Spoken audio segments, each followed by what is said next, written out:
इसलिए हमने खुफिया कैमरे पर पुलिस से सवाल पूछे। जेवर थाने में एसएचओ ने कहा कि सीमा 100% पाकिस्तान की ट्रेंड जासूस है। ये मामला हनी ट्रैप केस जैसा है और उसका पाकिस्तानी सेना से कनेक्शन है। जेवर थाने के एसएचओ ने तो यहां तक दावा किया कि सीमा और उसके साथ आए बच्चों को पाकिस्तान के किसी हिंदू घर में रखकर ट्रेनिंग दी गई। से वो भारत में दाखिल हुई, यहां तक पहुंच गई, नोएडा में मौजूद है और उसे बेल भी मिल गई, बेल पर इस वक्त बाहर है।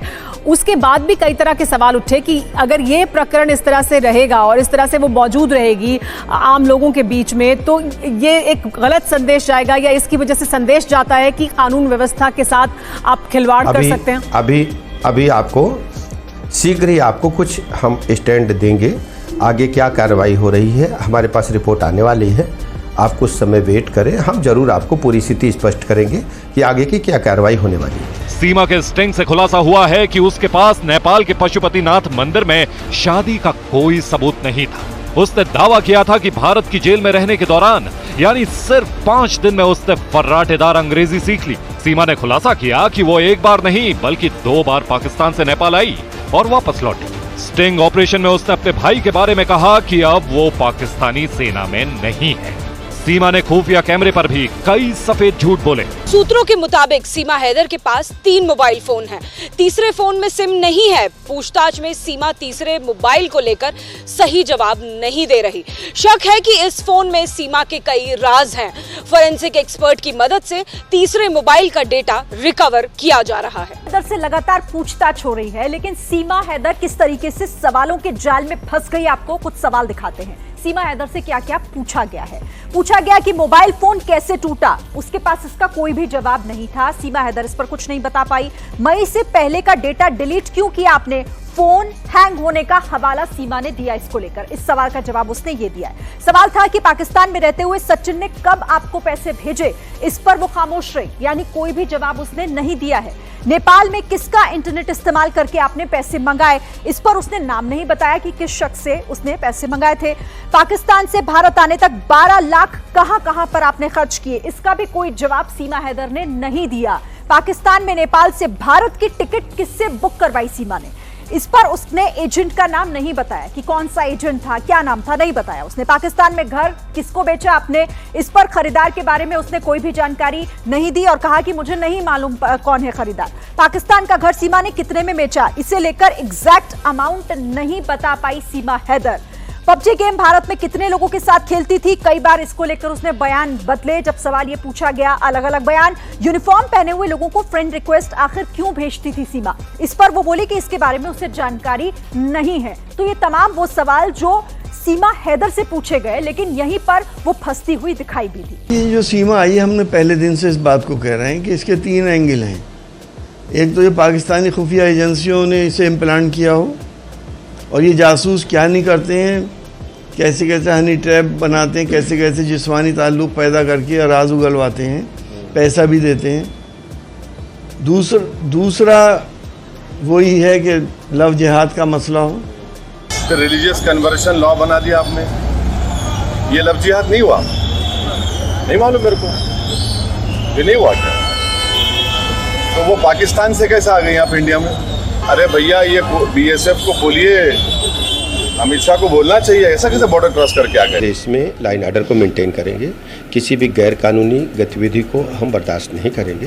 पूरे मामले की उच्च स्तरीय जांच हो रही है, केंद्रीय एजेंसियां भी जांच कर रही हैं, और हर स्थिति में हम उत्तर प्रदेश राज्य में प्रतिबद्धता के साथ अपराध और गैर कानूनी गतिविधियों को रोकेंगे। नहीं, अभी इतनी जल्दी ये मामला 2 राष्ट्रों के बीच जुड़ा हुआ है, इसमें जब तक पर्याप्त साक्ष्य नहीं मिल जाते कुछ भी कहना उचित नहीं। जब एक बार वो जेल जा चुकी है, उसके बाद बेल पे है, अब उसके बाहर भेजने की जो विधिक प्रक्रिया है उस हिसाब से कार्रवाई चल रही है। इसलिए सीमा से यूपी एटीएस ने कड़ाई से पूछताछ की। सीमा से एटीएस ने पूछा कि क्या बातचीत के लिए कभी कोई वर्ड का इस्तेमाल किया, फोन पर मैसेजिंग चैटिंग में सावधानी के लिए कहा गया था, कभी फूफी और फल कोड वर्ड का इस्तेमाल किया, शुद्ध हिंदी बोलना किसने सिखाया, हिंदू रीति रिवाजों के बारे में कैसे पता चला, नोएडा तक पहुंचने में किन लोगों ने मदद की। भारत में एंट्री से पहले नेपाल के जिस होटल में सीमा और सचिन ठहरे थे, उस होटल के मालिक से बात की है और सीमा और सचिन से जुड़े सवालों के जवाब ढूंढे हैं।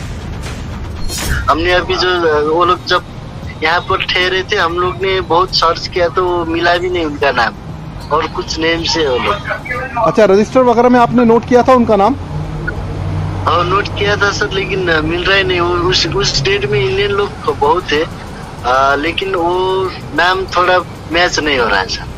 अच्छा, सीमा ने अपनी पहचान क्या बताई थी? आपको बताया था वो पाकिस्तान की रहने वाली है?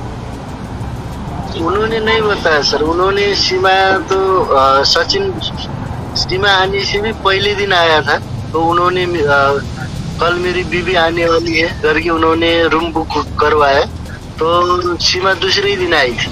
तो सीमा आई तो उनकी बीवी, तो फिर हम लोग ने उनकी बीवी तो हम लोग ने ये किया भी नहीं सर। अच्छा, ये दोनों ने शादी कहाँ पर की थी? शादी तो वो लोग ने रूम में की होंगी सर, लेकिन मंदिर में तो वो सिंदूर जो डाला वीडियो है वो रूम का ही है सर। आप ही के होटल के रूम का है? हाँ सर।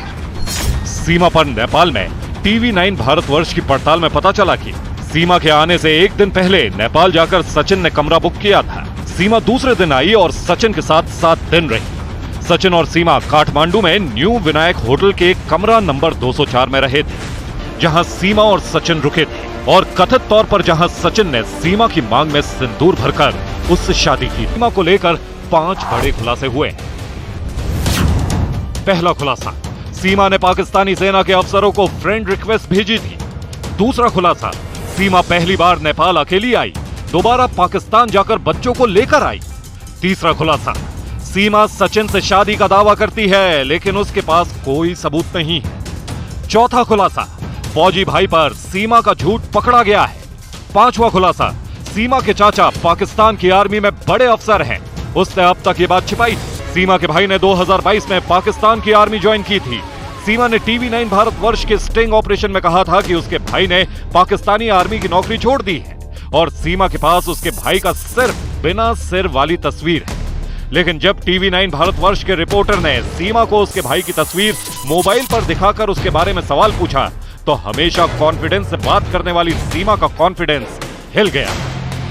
जो फोटो आपने लोड किया है, अपलोड किया इंस्टाग्राम पे, ये कौन है आपके? ये मेरे भैया हैं। क्या नाम है इनका? आसिफ। तो ये कब किया था आपने अपलोड? ये इन्होंने, ये मुझे याद नहीं डेट फिक्स यार सर। अच्छा जी सर। तो ये आर्मी में है? आर्मी में अभी हुए थे, अभी ऑफिसर नहीं है, आप देख सकते फोटो में। अच्छा। नए नए सर। जी सर।